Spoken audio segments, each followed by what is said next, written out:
मध्यपूर्वेत गेल्या महिनाभरापासून सुरू असलेल्या भीषण संघर्षावर अखेर ब्रेक लागण्याची मोठी बातमी समोर आली आहे। कालपर्यंत परिस्थिती अत्यंत तणावपूर्ण होती।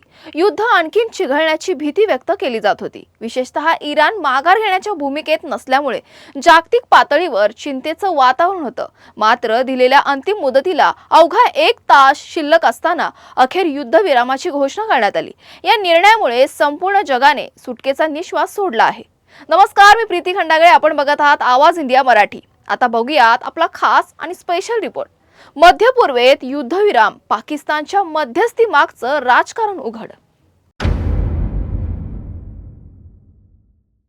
या संघर्षाचा परिणाम केवळ त्या प्रदेशापुरता मर्यादित नव्हता। तेलाच्या किमतींमध्ये मोठी वाढ झाली होती। अनेक देशांमध्ये इंधन टंचाई निर्माण झाली होती।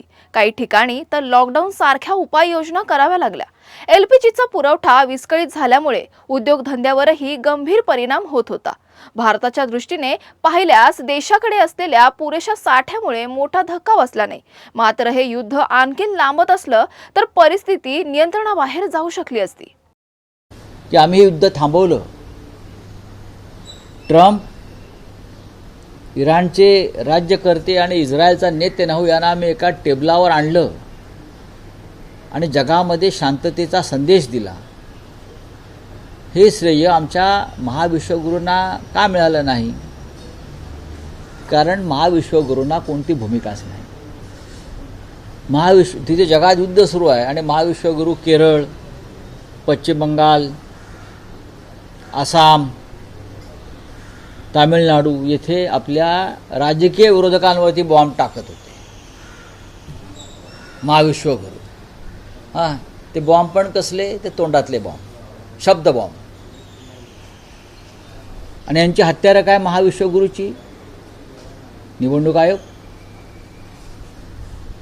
सर्वोच्च न्यायालय, देशाचे उपराष्ट्रपती यांच्या माध्यमातून लोकशाहीचा विध्वंस करण्याचं काम या देशामध्ये आमचे महाविश्वगुरू करत होते।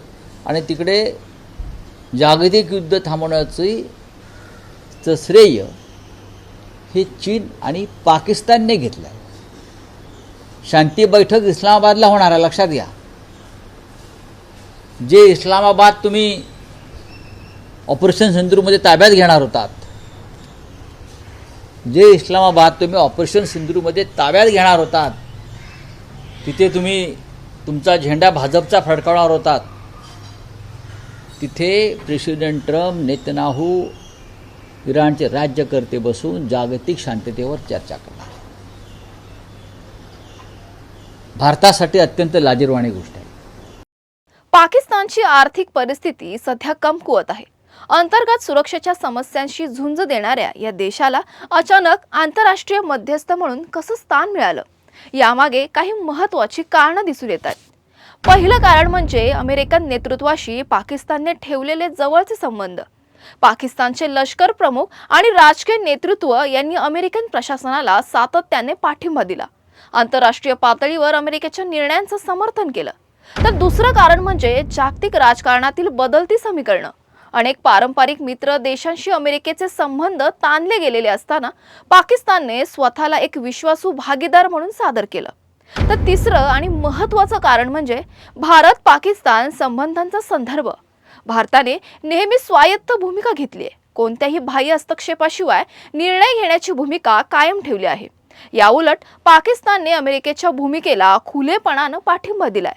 यामुळेच आंतरराष्ट्रीय स्तरावर पाकिस्तानला मध्यस्थीची संधी मिळाली असा अंदाज व्यक्त केला जातोय। दरम्यान भारतात या घडामोडींवरून राजकीय प्रतिक्रिया उमटत आहेत। काही ठिकाणी सरकारवर टीका केली जाते, तर काही जण भारताच्या ठाम परराष्ट्र धोरणाचं समर्थन करत आहेत। युद्धविराम ही जगासाठी दिलासादायक बातमी आहे, मात्र त्यामागचं राजकारण आणि बदलती जागतिक समीकरणं यावर पुढील काळात बारकाईने लक्ष ठेवणं आवश्यक आहे। आजच्या स्पेशल रिपोर्टमध्ये वेळ झाली इथेच थांबण्याची। अशाच नवनवीन बातम्या बघण्यासाठी पाहत राहा आवाज इंडिया मराठी, शोध सत्याचा।